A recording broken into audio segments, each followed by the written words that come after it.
नमस्कार, मी वैभव Umap coaching classes संचालक आज कर या विषयावर बोलणार आहे। कर म्हणजे नेमकं काय तर टॅक्स हे दोन प्रकारचे असतात, एक डायरेक्ट टॅक्स आणि दुसरा इनडायरेक्ट टॅक्स। डायरेक्ट टॅक्स बद्दल बोलायचं झाल्यास व्यक्ती किंवा कंपनीवर लागणारा जो टॅक्स असतो हा डायरेक्ट टॅक्स असतो, तसेच वस्तूवर लागणारा जो टॅक्स असतो हा इनडायरेक्ट टॅक्स असतो।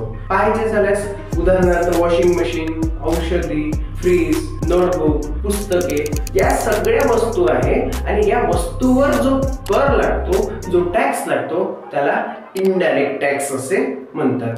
सरकारला देश चालवण्यासाठी अनेक पैसा लागतो, मग हा पैसा आणायचा कुठून?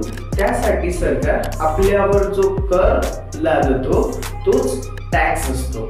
एक उदाहरण घ्यायचं झाल्यास महाराष्ट्र सरकारला महाराष्ट्राचा एका महिन्याचा खर्च चालवण्यासाठी 51,024 कोटी एका महिन्याला खर्च करावा लागतो। गव्हर्नमेंट टीचर, गव्हर्नमेंट एम्प्लॉई या सगळ्यांना पैसे द्यावा लागतो, मग या पैशांची भरपाई कशी होईल यासाठी टॅक्स हा आकारला जातो। तर पाहायचं झाल्यास तीन प्रकारे टॅक्सचे समोर वर्गीकरण करण्यात येते।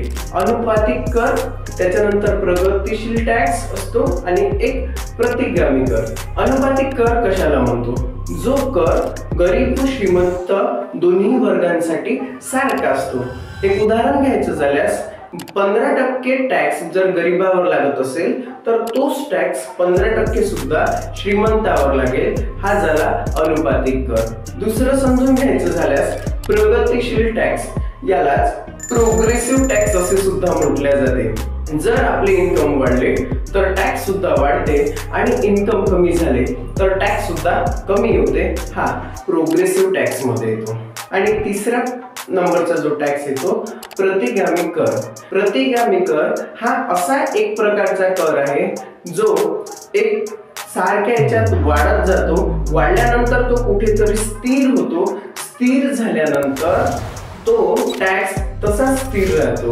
जसं एक उदाहरण घ्यायचं झाल्यास 0 ते 4 लाखापर्यंत 0% व्याज दर लागतो, 4 ते 8 लाखापर्यंत 5% व्याज लागतो,